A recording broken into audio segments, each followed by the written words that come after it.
talking about the importance of written communication, we know that written communication is really important.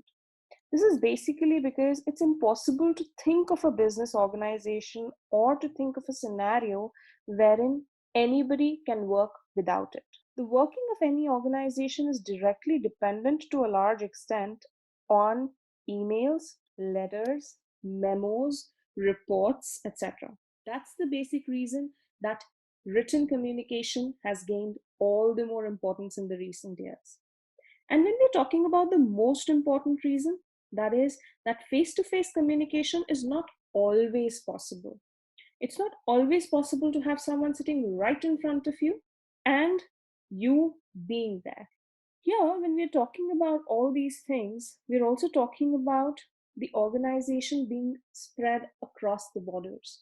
There's time difference, then there's availability as a concern. That's the reason these communications become all the more redundant. We therefore have to directly depend on exchange of emails, messages, letters, etc. When I'm talking about the modern technology, I do understand that modern technology has enabled us to come face to face quite more often in comparison to the other forms. Here, the modern technology has not only brought us together, but at the same time has separated us as well. We know that it's convenient. I can simply send a voice note to someone who's sitting far off. But the importance and the real frame of the message depends on how I communicate it in the written form. So when we're talking about this written communication, these are also referred to as the records and the references, which are very vital when it comes to decision making. Even under the legal framework, an organization has to keep a lot of records in terms of letters, instructions, memos, notices, etc., that have been put up. Here in written communication, it is something that promotes uniformity. We're talking about policies, we're talking about procedures, we're talking about guidelines. So all this has to be in black and white, which is written communication. It builds up the image, the brand, which we call, of an organization. And it makes, accuracy and dependency, because you cannot simply record a verbal message or an oral message. It can be interpreted by different people in different ways. Here, while we're talking about these things, let's understand that written communication is permanent. It's not going anywhere. Neither has it gone in the past, nor is it going to go in near future. Responsibilities can be easily assigned. As a mentor, as a senior in an organization, I can simply assign tasks, roles, responsibilities, giving them in black and white with my signatures there. There's going to be no questioning over it. But when I am talking about something that is spoken, it might be possible that people reframe it, twist and turn my sentences, and float them forward at a number of places, which is ideally a cause of basic concern for problems occurring. Let's talk about the basic limitations. When we're talking about limitations as a whole, written communication is something that is at times unmanageable clutter of papers and files. You have to file everything, you have to document everything, costs a lot to the organization to save these. Whereas if I talk about in the virtual world, yes, emails, letters, drafts are simply saved over the cloud today. So this limitation has been taken care of.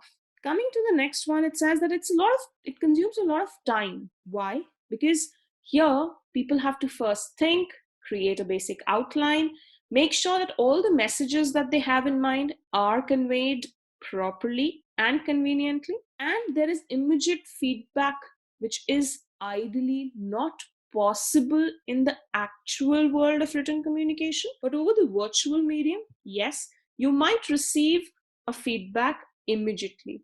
But here also there's a slight glitch.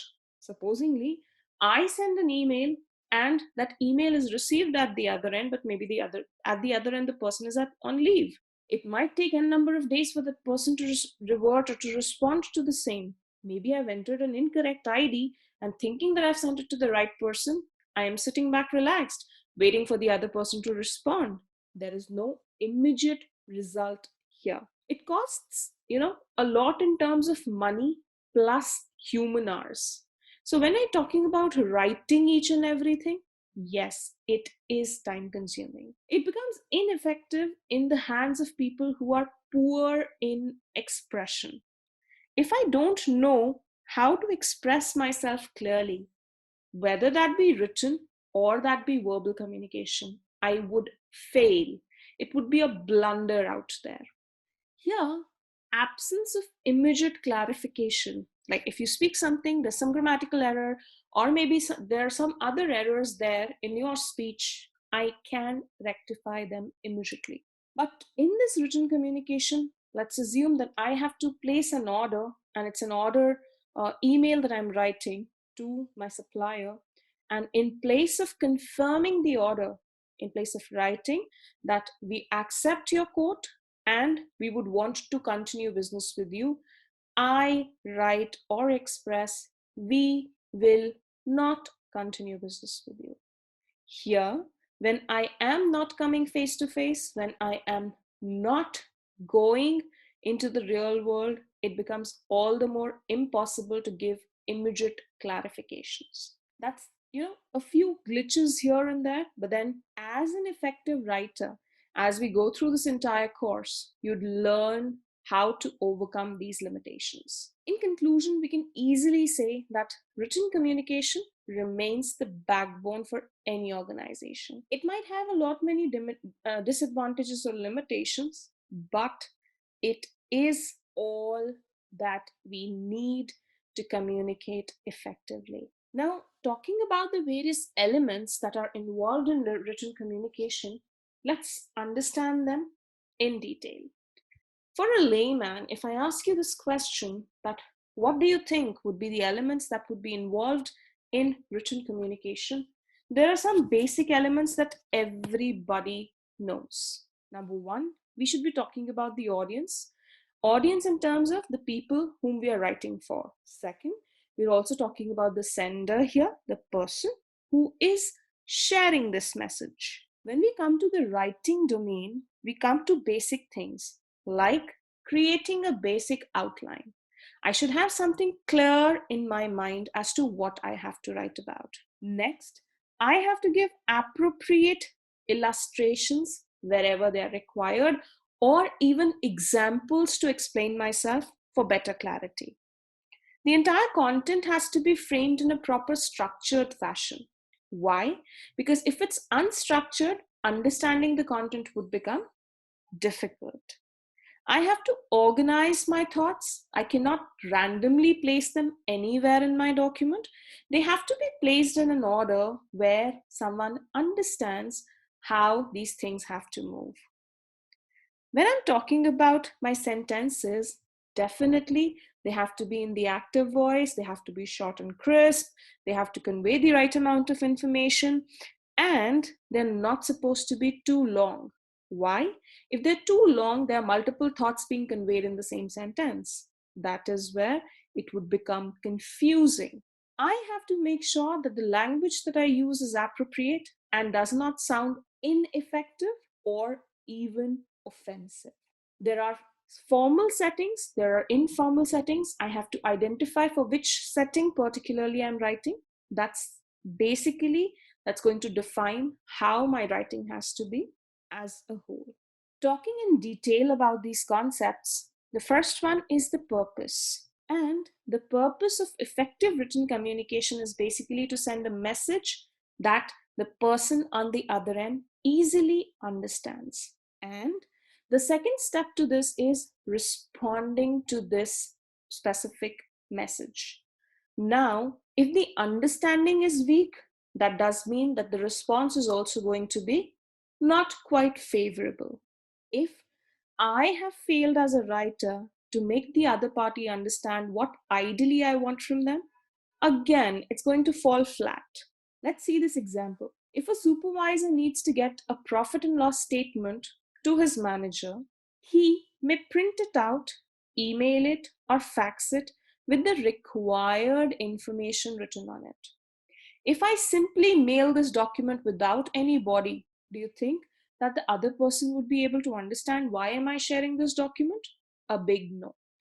This is the first error that people make, sending something in the mail without actually a body attached to it, or just summing everything up in one single line. Here, let's identify what's the purpose. Why are you doing it? And thereafter, start the creation of the entire process. Next comes my requirements. When I'm talking about my requirements, these are basic requirements that effective written communication should have. Like we spoke about sentence structure, spoke about appropriate spellings, punctuations, grammar, etc. Here, the communication of the information ideally changes if there are grammatical errors, errors in sentence structures, spelling errors, or punctuation errors. A very common error here is regards, thanking you. It's usually used as thanking you, regards, and then the name of the sender. But when people write it in haste, regards and thanks, and they culminated.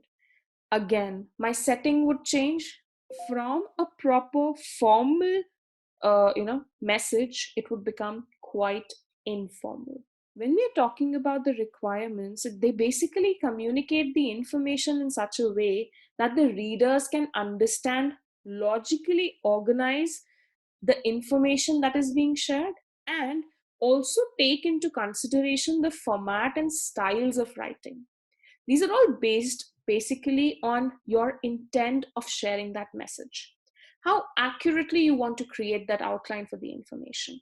Next, when we're talking about the third one, which is outcome, we're talking about what desired results do you want to achieve with this. The outcome for effective written communication is basically the purpose, the productivity, and clear direction. Supposingly, I have to give instructions to someone for creating a particular report in the manner that I want. If my instructions are not clear, the entire purpose gets dissolved. Written communication has become integrated with daily life through email, text messaging, and even online chats. Here, a single mistake that goes in spoils the entire show. If written communication is effective, the receiver automatically gets to know what is being expected out of him or her, and also plans his goals. He has a clear direction, or she has a clear direction as to where he or she has to move. It is ineffective if my message that I've conveyed is not effectively gone to the other end. That means more clarity would be needed, more time would be needed, or the person would be doing the entire task wrong. The next comes to the types. When we're talking about the types here, written communication is use of words wherein we are sending a proper message. The different types of written communication are handwritten, typed, emailed, text message, online chatting. At all these places, you need to understand the setting first, whether it's formal or it's informal. A small example here would be when I'm talking to my friend, hey dude, is quite informal. I cannot talk like this to any acquaintance, but to my friend or my best friend with whom I talk quite often. Dear Sir and Ma'am has been used quite often in emails. Do you think this kind of an email to be sent to your friend on his birthday greetings? No. So here are situations where one has to analyze how the entire content has to move. The fifth pointer is consideration.